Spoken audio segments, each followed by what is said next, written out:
அண்ணா பல்கலை விவகாரத்தில் திமுக அரசை கண்டித்து கடலூரில் தலைமை தபால் நிலையம் அருகே தடையை மீறி முன்னாள் அமைச்சர் MC சம்பத் தலைமையில் அதிமுகவினர் போராட்டத்தில் ஈடுபட்டுள்ளனர். இதுகுறித்த விவரங்களை செய்தியாளர் பிரேமிடம் கேட்கலாம். பிரேம், கள நிலவரம். சிவரஞ்சனி, அண்ணா பல்கலைக்கழக மாணவி பாலியல் வன்புணர்வு செய்யப்பட்டதை கண்டித்து இன்று தமிழ்நாடு முழுவதும் அதிமுகவினர் போராட்டத்தில் ஈடுபட்டு வருகிறார்கள். அதன் ஒரு பகுதியாக கடலூர் மாவட்டத்தில் முன்னாள் அமைச்சர் MC சம்பத் தலைமையில் காலை தலைமை தபால் நிலையம் அருகே ஆர்ப்பாட்டம் நடைபெறும் என அறிவித்தனர். ஆனால் காவல்துறையினர் இந்த ஆர்ப்பாட்டத்துக்கு அனுமதி மறுக்கப்பட்டு காலையிலிருந்து பேரிகார்டுகள் மற்றும் மேடை அமைக்க எதிர்ப்பு தெரிவித்து வந்த நிலையில் காலையிலிருந்து ஒரு பரபரப்பான சூழல் என்பது நிலவி வந்தது. இந்த நிலையில் தடையை மீறி தற்போது 300க்கும் மேற்பட்டோர் ஒலிபெருக்கி மூலம் இங்கே ஆர்ப்பாட்டத்தில் ஈடுபட்டு திமுக அரசை கண்டித்தும் நடவடிக்கை எடுக்க கண்டித்தும் கோஷங்கள் எழுப்பினர். முதற்கட்டமாக காவல்துறையினர் கூட்டத்தில் இருக்கக்கூடிய ஒலிபெருக்கியை நிறுத்தியதால் அதிமுகவிடம் காவல்துறையுடன் ஒரு வாக்குவாதம் என்பது ஏற்பட்டது. தொடர்ச்சியாக கைது நடவடிக்கை ஈடுபட்ட காவல்துறையுடன் அதிமுகவினர் தள்ளுமுள்ளும் இருவருக்கும் தள்ளுமுள்ளு வாக்குவாதம் ஏற்பட்டது.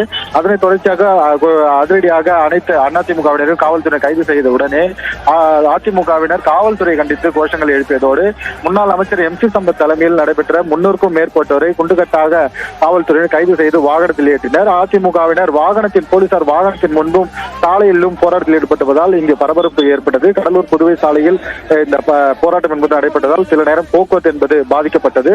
தொடர்ச்சியாக 300க்கும் மேற்பட்டோரை கைது செய்த காவல்துறையினர் தற்போது தனியார் மண்டபத்தில் அடைத்து வைத்திருக்கிறார்கள். விவரங்களை வழங்கியமைக்கு நன்றி பிரேம். மாணவி பாலியல் வன்கொடுமை செய்யப்பட்டது தொடர்பாக அண்ணா பல்கலைக்கழகத்தில் தேசிய மகளிர் ஆணையம் விசாரணையை தொடங்கியது. அண்ணா பல்கலைக்கழக மாணவி பாலியல் வன்கொடுமைக்கு ஆளான வழக்கில் ஞானசேகரன் என்பவர் கைது செய்யப்பட்டார். இது தொடர்பாக 3 பெண் IPS அதிகாரிகள் கொண்ட சிறப்பு புலனாய்வு குழு விசாரணை நடத்துகிறது. இந்நிலையில் இந்த சம்பவம் குறித்து பல்கலைக்கழக வளாகத்தில் தேசிய மகளிர் ஆணையம் விசாரணையை தொடங்கியுள்ளது. இதற்காக தேசிய மகளிர் ஆணைய உறுப்பினர்களான மம்தா குமாரி, பிரவீன் சிவானி டே ஆகியோர் டெல்லியில் இருந்து சென்னைக்கு வந்தனர். இவர்கள் பல்கலைக்கழகத்திற்கு உள்ளே செய்யப்பட்டுள்ள பாதுகாப்பு நடவடிக்கைகள் குறித்து ஆய்வு மேற்கொள்ள உள்ளனர். மேலும் மாணவ மாணவிகளிடமும் அவர்கள் விசாரணை நடத்த உள்ளனர்.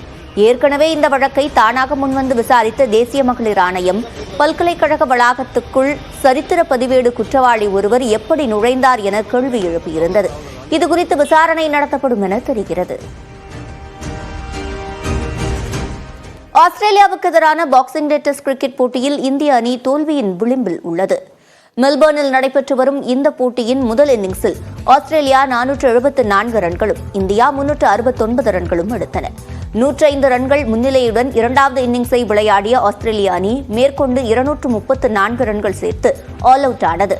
340 ரன்களை இலக்காக கொண்டு களமிறங்கிய இந்திய அணியின் தொடக்க வீரர் ரோஹித் சர்மா 9 ரன்களிலும், KL ராகுல் ரன் ஏதும் எடுக்காமலும், பேட் கமின்ஸ் விக்கெட்டை பறிகொடுத்தனர். பெரிதும் எதிர்பார்க்கப்பட்ட விராட் கோலியும் 5 ரன்களில் மிஷல் ஸ்டார்க் பந்து வீச்சில் கவாஜாவிடம் கேட்ச் கொடுத்தார். பொறுப்பாக விளையாடிய ஜெய்ஷ்வால் அரை சதம் கடந்தார். சற்று முன்பு வரை இந்திய அணி 6 விக்கெட்டுகள் இழப்புக்கு 138 ரன்கள் எடுத்துள்ளது.